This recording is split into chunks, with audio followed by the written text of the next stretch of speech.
Популяризация национального вида спорта среди молодого поколения, выявление талантов и отбор лучших в сборную Крыма. В Акмисджите прошел ежегодный 12-й по счету турнир по крымско-татарской национальной борьбе «Куреш».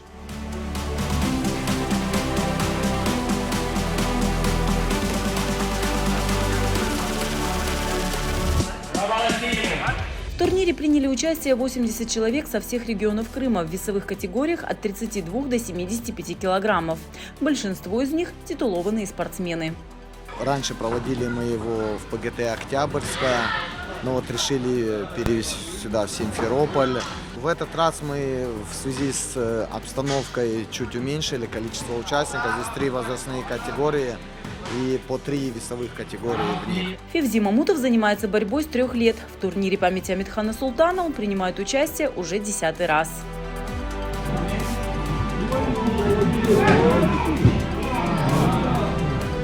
Занимаюсь я уже 14 лет. Занимаюсь всеми видами спорта. Вот сегодняшние соревнования особенно важные для меня. Они проводятся уже 12-й раз. Очень интересные, очень традиционные уже стали. Тренер Тахтаров Джафер Халилович тренирует меня все вот эти 14 лет. Сегодняшние соревнования я занял 1 место. Мне очень понравилась сегодняшняя борьба. Все противники были достойными, они набрались за год, хорошо наборолись, приобрели большой опыт. Многие юные борцы впервые участвуют в больших соревнованиях.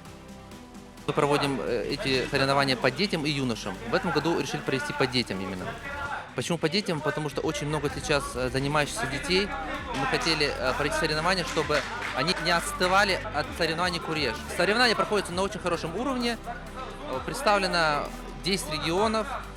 То есть, несмотря на такую погоду, которая сейчас в Крыму, зимнюю, приехали со всех уголков Крыма и очень хорошо выступают. Я участвую на этом турнире не 1-й раз, 2-й уже.